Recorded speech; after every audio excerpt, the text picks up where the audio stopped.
Greetings, folks. I'm Dan Mack. This is Chris Mack. And I'm Pete. And we're the fucking hell. We're the fucking hell. No. That's our band New name. band name right there, the fucking hell. Confirmed, you heard it here first.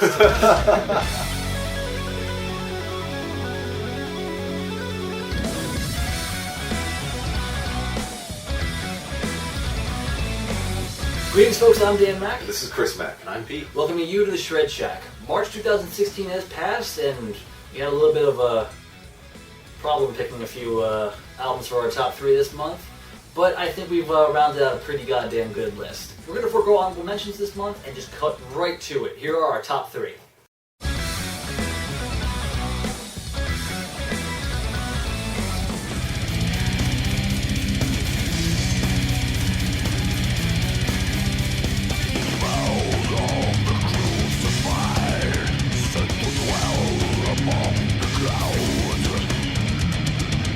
Starting off my list are Canadian extreme metalers Necronomicon with their 5th full-length album, Advent of the Human God.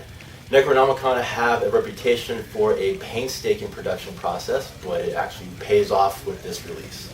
Advent gives us a blend of ambience and symphonic elements mixed with pure extreme metal. It is a perfect union of soul-crushing rhythms and melodic flourishes. After a brief instrumental intro, we are taken straight into the unrelenting, brutal, groovy death metal title track.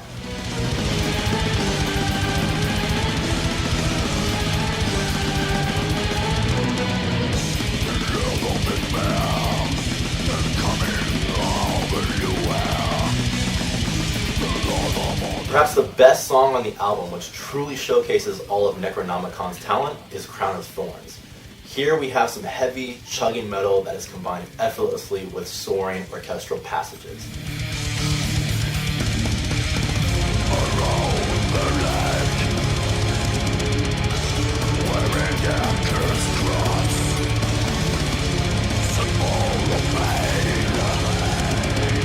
And how could I ignore the amazing cover of Celtic Frost's Innocence and Wrath, which fits beautifully with Necronomicon's ambient style of death.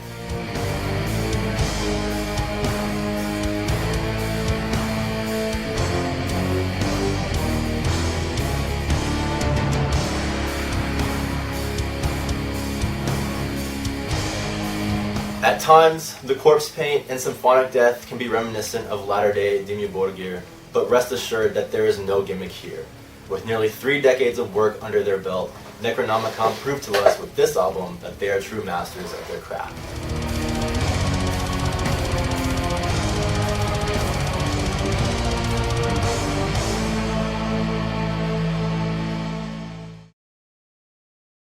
What's up, bitches? Hello, gentlemen. It is Pat and Reece here from the New York side of the Shred Shack, and it's time to get your asses educated on some heavy metal suggestions. Here's our top 3 favorite albums from March of 2016. Is it cheating if we put on a live album? Not when it's these guys. I was chosen by heaven. Say my name when you pray to the sky. See not all this life. With the Lord my protector. Make him bow to my will. Sabaton. Sabaton's new live album, Heroes on Tour, came out last month, and it's pretty much everything you'd expect it to be. It's an amazing CD and DVD set. Sabaton! The CD section came from their performance at Wacken last year, which is phenomenal front to back. If you haven't seen it, please check out the video for that. Sabaton! They get it. They know who we are. All right. In case it's not well known by now, which is a long shot, we are huge Sabaton fans, so any chance that we have to put them on a top 3 list will probably happen. And this performance is one of my favorite live performances ever. It's an amazing tribute to their classics as well as their new releases. Songs like Panzerkampf and Prima Victoria, and especially Swedish Pagans, all sound amazing on this.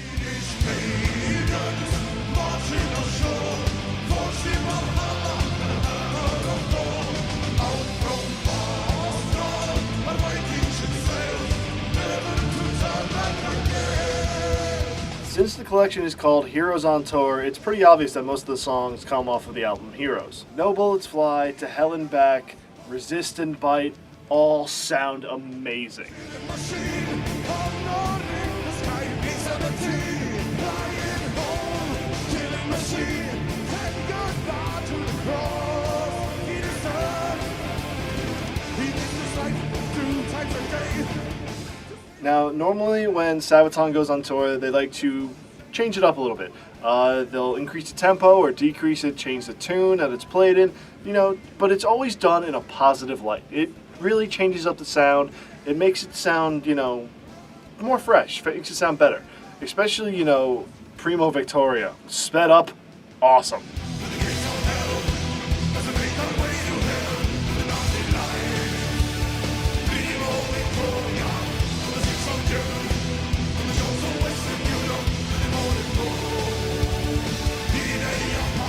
And there's always a tank battle.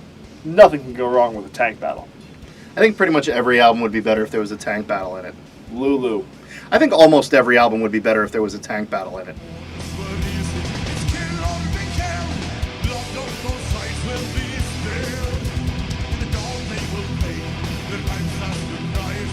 Have you ever thought, man, I wonder what Jethro Tull will sound like with Grace Slick singing Geezer Butler lyrics?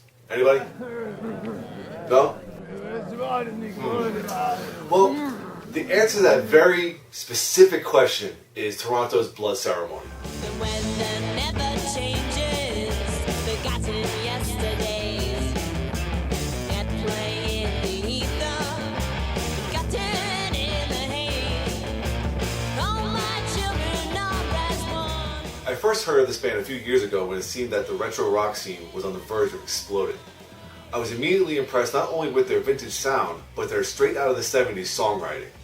Honestly, if you told me these were leftover demos from the Aqualung sessions, I totally would have believed you.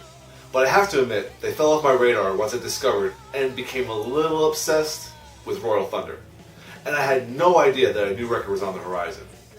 But their 4th full-length, Lord of Misrule, has grabbed me by my figurative collar and shaken me into attention. Opening track, The Devil's Widow, perfectly sets you up for what's to come with some fuzzy guitar and organ drone, which kicks into a wicked flute solo that could rival Ian Anderson in prowess. Raise my fairy soul, my soul is Tamlin, the runaway. They can't help but say, there's nothing out there. This formula, mixed with lyrics about witchcraft and the occult, make for a splendidly morbid and delightfully listenable experience that should be absorbed in a smoky room, preferably in an altered state of mind. The highlight of this record is certainly vocalist flutist Aaliyah O'Brien. Her confidence as a frontwoman and musician shine on all tracks and is reminiscent of the legendary women of rock and roll like Grace Slick, Janis Joplin, and the Women of Heart. I have a feeling that watching her perform live would be as captivating as listening to her on a set of headphones. How do the living raise the dead? Up from the depths, there's much to say that's not been said. If you're a fan of Ghost and Royal Thunder and was wondering what their bastard child would sound like if it was conceived on the altar of sacrifice, Blood Ceremony is certainly for you. A calling and a compromise. Follow the time. Looking back on previous videos, I found that my top 3 picks have all been a little bit similar, which makes my monthly picks perhaps predictable. As such, I've created this handy outline of the most common selections I've made in the past so I can attempt to deviate it from this month. That being said, let's move on to number 3. Well, shit.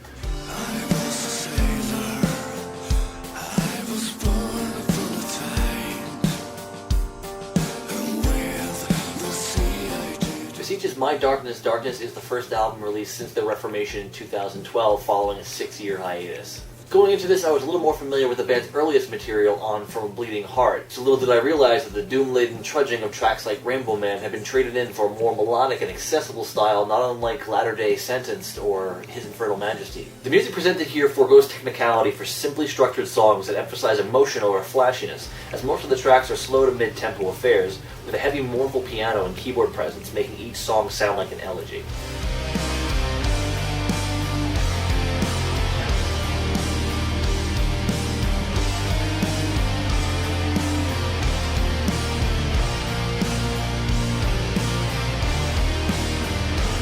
My Darkness Darkness marks the return of former guitarist and backing vocalist Klaas Bolin on lead male vocals. Bolin's deep, withdrawn voice fits the emotion of the music exceptionally and is the ideal fit for the direction the band has taken since the original stint. The tsunami of sound that comes with each vocal layered chorus is downright breathtaking.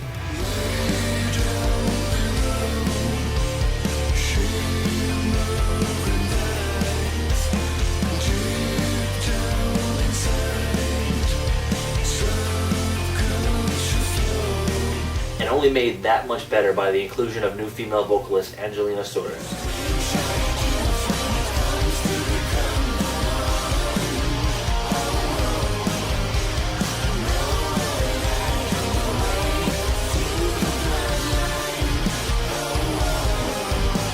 It is great to see a band like BC come back from hiatus and kill it like this. My Darkness Darkness inspires me to go back and fill the gaps in my collection and see how they evolved to this point.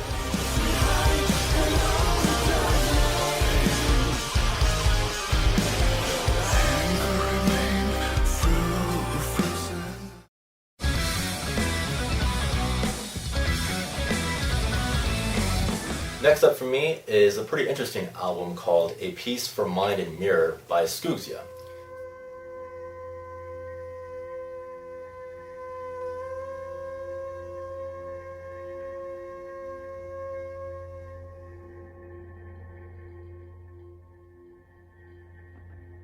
Skugsia is a collaboration between members of Wardruna and Enslaved that's essentially a celebration of Norwegian history. It takes elements of Proto-Scandinavian and Norse mythology to tell its own unique story. Put it simply, A Piece for Mind and Mirror is folk, it's progressive, it's atmospheric, it's amazing. There was a lot of hype surrounding this album when it first came out, and it has lived up to all of it in my opinion. It is music that is befitting the historical journey that the writers are taking us on. The primitive feel to the folk elements is at times chilling, but it's always beautiful in its own way. Songs like the eponymous Skugsia offer a slow build-up in intensity. The ever-growing tribal drum beat is an ominous backdrop to the wailing choruses and otherworldly spoken word pieces. It is a track that is at once unsettling, but brilliantly captivating.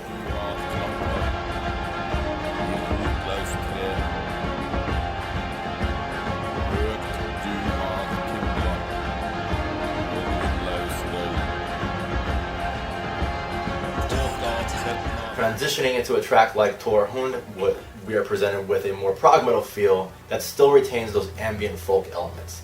Again, the ever-present primitive drum beat is there, unifying all of these songs at once.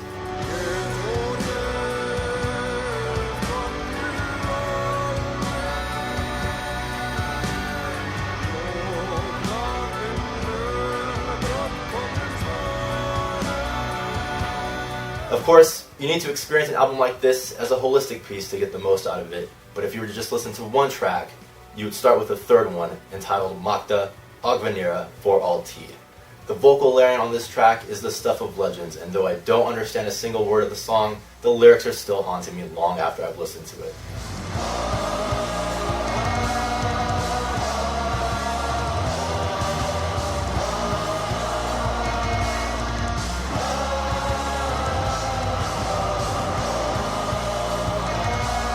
In all, this album is incredible, and we can only hope that this is not the last we hear from this collaboration.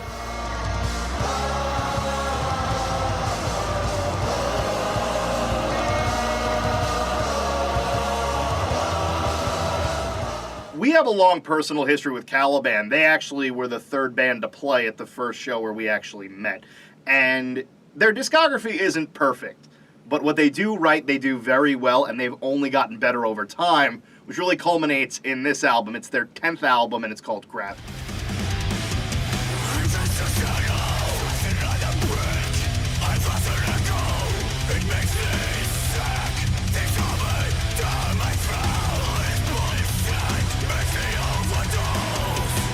Now, this album sounds very different from the original. Especially when you get into songs like Ocean's Heart, where Alyssa White actually joins in, and it just sounds very... What's a good word? Atmospheric, I would say. Atmospheric. Let's go with atmospheric. Because their original sound was not very bare bones. It was very basic, and they've just gotten more and more progressive over time.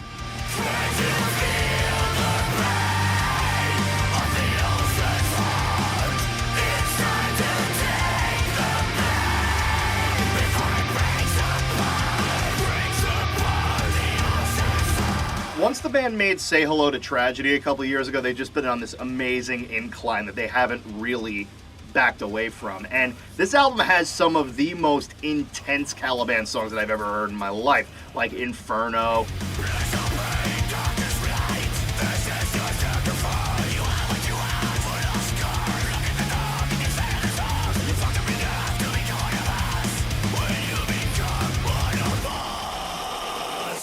It's all just amazing, and it's got a couple of really good guest appearances, and it's definitely worth checking out. Even if you've never heard anything from Caliban, it's worth listening to. Do a lot of our choices these days have guest appearances? I think it's a requirement, but at this point I think it's kind of a prerequisite. Yeah. You're still gonna gloss over the fact that you punched me in the face the first time we met?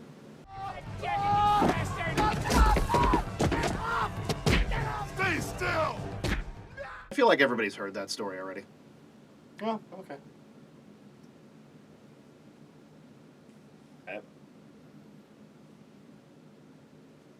App.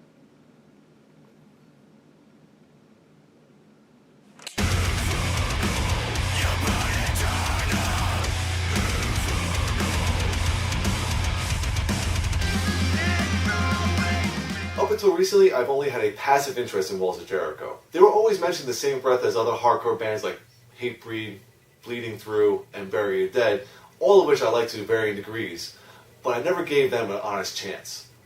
My bad.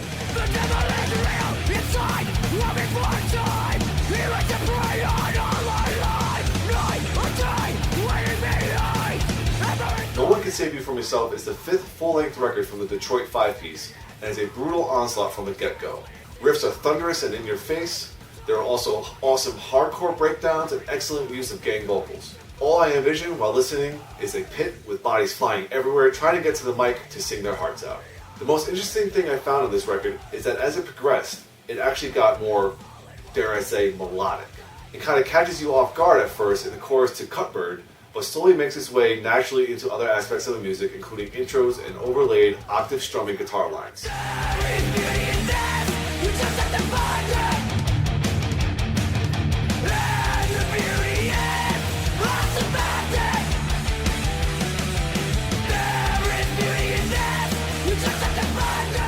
As with Blood Ceremony, the highlight of this record is the female vocalist Candice Cutsalane.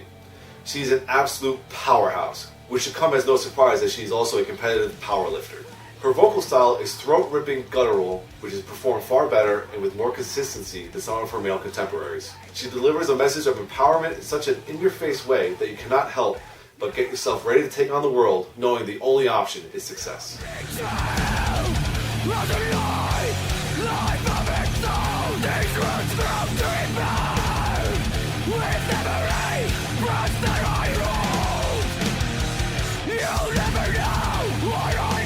Songs like Relentless and Reign Supreme are as anthemic as anything Hatebreed could write, but that is all stripped away for the final track, Probably Will. This song features Candice actually singing over a simple piano line in a mournful croon, which is completely unexpected given what we just experienced throughout the rest of the record. I have a feeling that this is a response to her critics of not only the band, but her as a frontwoman, and to do it in such a contrasting way that her usual performance is a striking blow. But lately I've been unfulfilled. They say I'll probably blow it off someday. I probably will.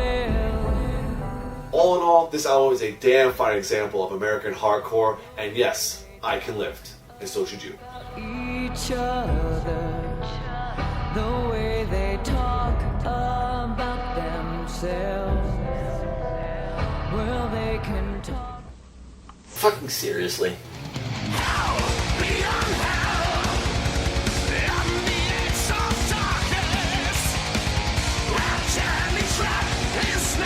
Considering my longtime love of power and speed metal, it surprises me that I have never come across Paragon in the past. That being said, what's even more surprising is the fact that this band has been around for 20 years, and this is their 11th studio album. With good old Uncle P at Cielic in their corner production-wise, Paragon have created a solid album of power metal, chock full of great riffage, pounding rhythms, and impassioning harmonies. They don't break any new ground here for the genre, but that doesn't stop them from hammering away with devilish fervor at the gravel they've helped sunder for 2 decades.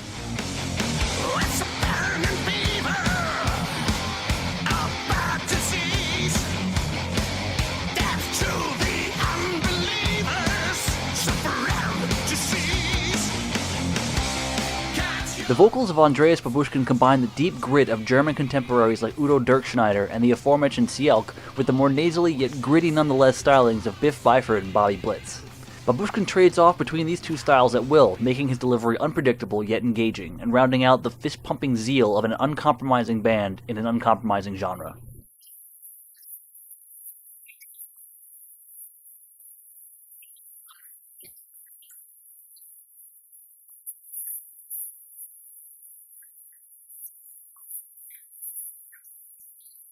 And this has nothing to do with the album itself, but I would highly recommend folks go check out their cover of Larger Than Life by the Backstreet Boys. You won't regret it. Can't you see how your love's affecting our reality? Every time we're down, you can make it right. And that makes you larger than life.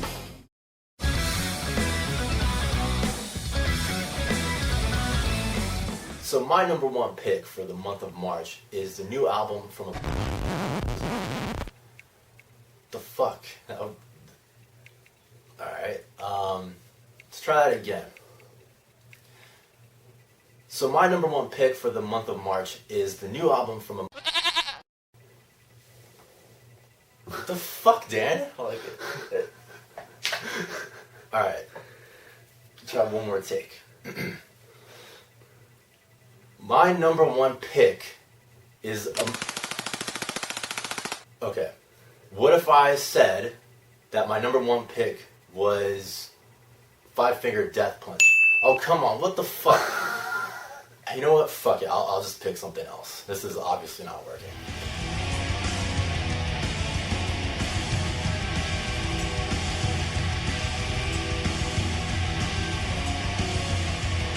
Last month, I was taken completely by surprise by Finnish black metalers Drognim.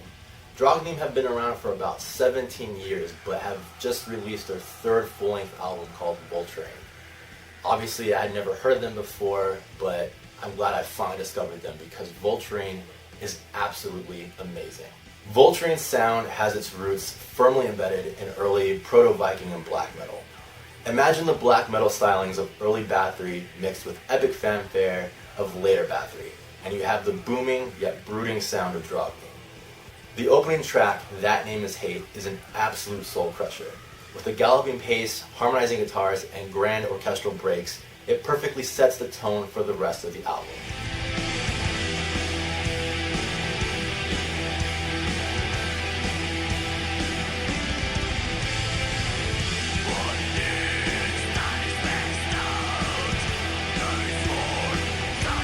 While most of the songs on the album retain that bombastic, epic atmosphere, songs like Grief Unsung demonstrate the more somber and doom-tinged side of the band.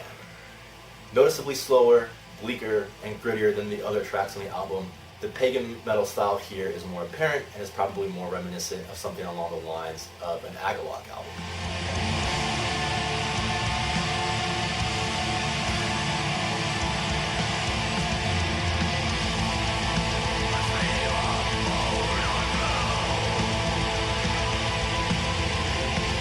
Overall, it's a magnificent album, and it has a sound that I have not heard since the early days of the genre. For me, Voltrain is my number one pick for the month of March.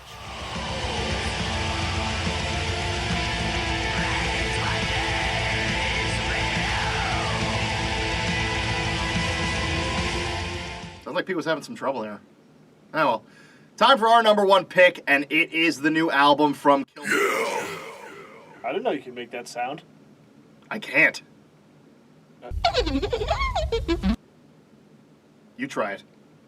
Atlanta Falcons. Hell's going on here? Little help? Hello? Alright, well, let's keep naming off bands, see if they put out a new album, and we'll just talk about that instead. Alright. Trivium, Mastodon, Clutch. Metallica. Amon Amarth. You try saying that. Amon Amarth. Hey! Hey, it worked! All right, looks like we're talking about Amon Amarth. And I'm bearded enough for it. What the fuck, Pat and Reece? I wanted to... Oh, come the fuck on. Well, I mean, if you could find another way to stop that sound, you go right ahead. But for right now, it looks like we're talking about Yom's Viking.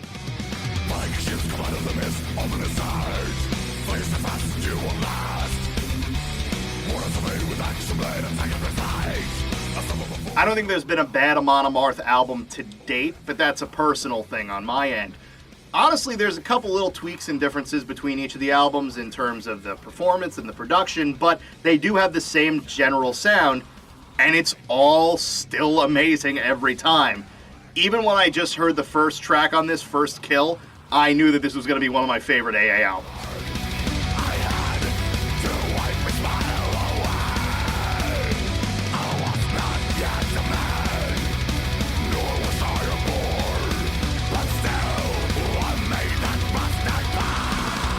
It definitely helped in making this our number one choice was seeing them live. The set was just beautiful. A giant Viking helmet with the drum set just sitting on top of it.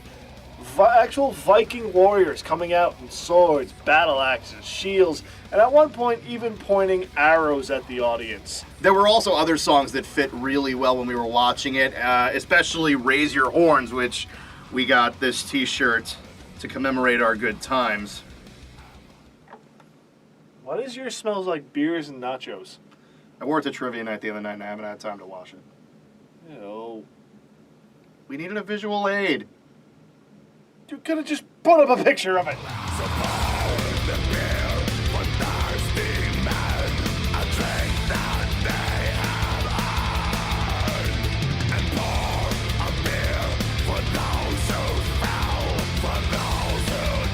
Now, a song we have to talk about that we just can't let go, it's called A Dream That Cannot Be. It's a little bit different, it's a little bit change of style from Amon Amarth, but it still sounds really amazing.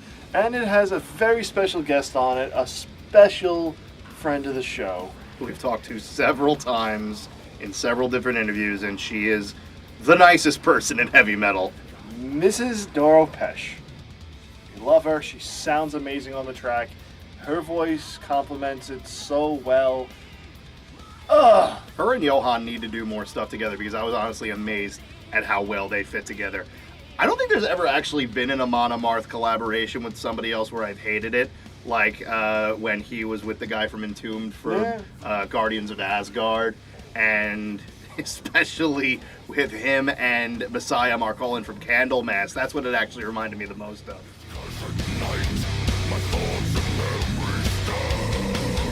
I've left the memories of a youth behind. I don't know what he hopes to find. In the shadows he waits for me. All in all, front to back, this is one of the best Amon Amarth releases that they've ever come out with.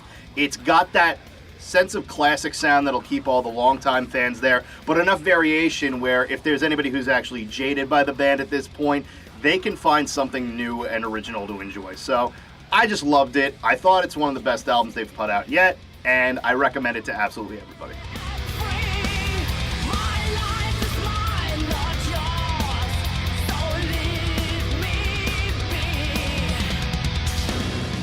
My number one pick for March of 2016 is the new Killswitch Engage record, Incarnate. That's the one we were going to pick. So great, now we're stuck here talking about Amon Amarth. Wait.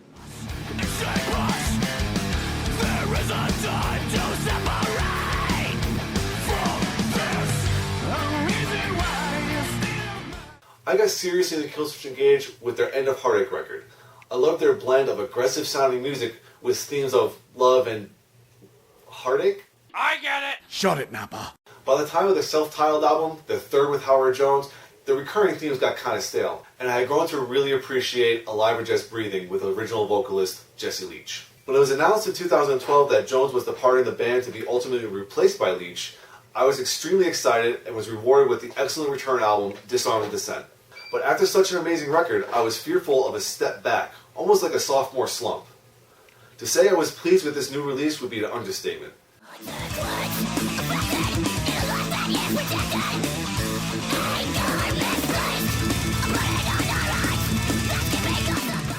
This record, in the bluntest of terms, measures pretty high on the boner meter. Something that gives me a boner, and then makes me think about why I got that boner. Any ideas? It is chock full of what made Killswitch a leader in the metalcore scene in the first place. Heavy riffs that bludgeon you over the head, mixed with technical passages and guitar harmonies that remind you that these guys can write and play with the best of them. The sound is thick, meaty, and encompassing, with no empty space to be found thanks to guitarist-producer Adam D.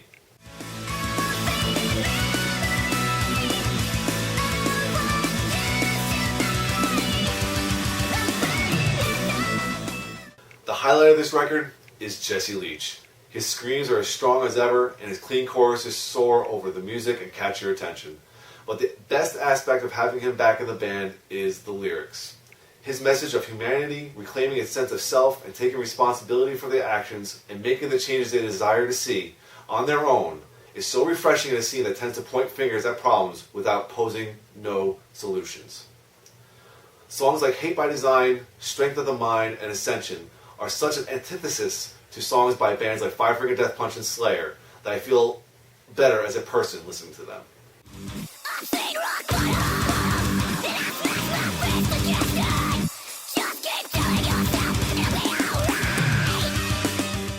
For longtime fans, it's a great addition to a discography that kind of defines a sect of American metal. But for new fans, you guys are coming in just as the band is hitting their prime.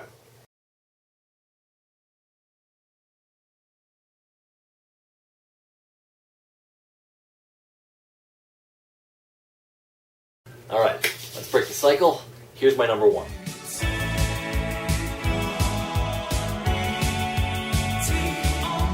Nah, not really. But that would be awesome, right? Now, before we proceed, does anyone want to try to steal my number one pick? Anyone? Anyone? Good.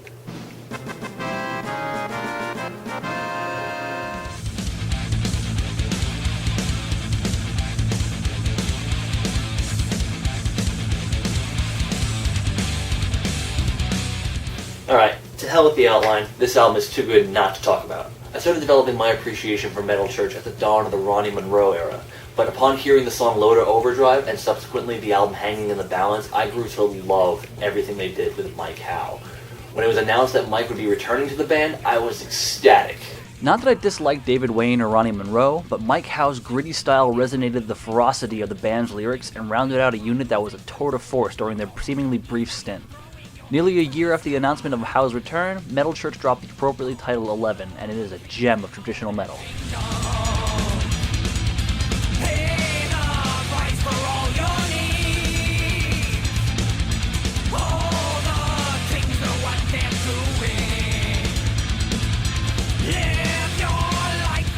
Musically, Metal Church has not strayed far from the formula they implemented on their eponymous debut some 30 years ago. The band has never trod much into any particular genre beyond no-frills heavy metal centered around loud riffage, and to be honest, they never had the need. The feverish stomp of Reset and the pulsating grind of Needle and Suture are prime examples of the bare-knuckle punches Metal Church have been so adept at executing.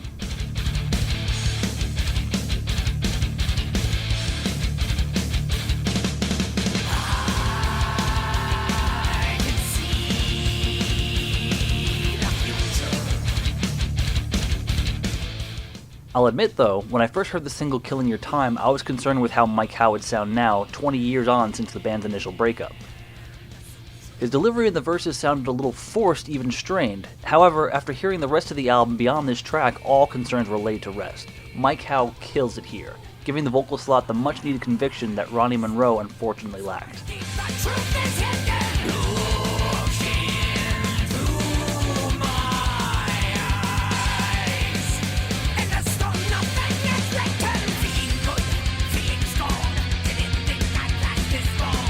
All in all, the band is in top form here, and I hope they keep churning out material like this for years to come.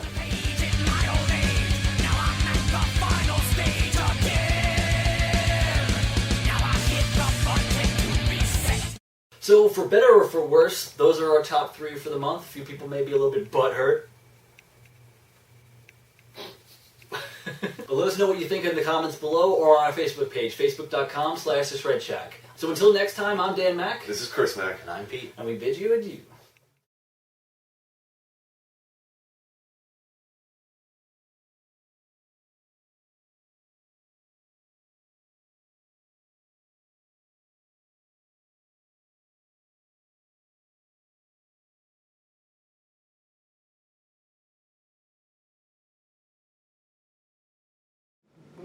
I think that's it. You got to do anything else for this? Oh, oh, oh, oh, oh.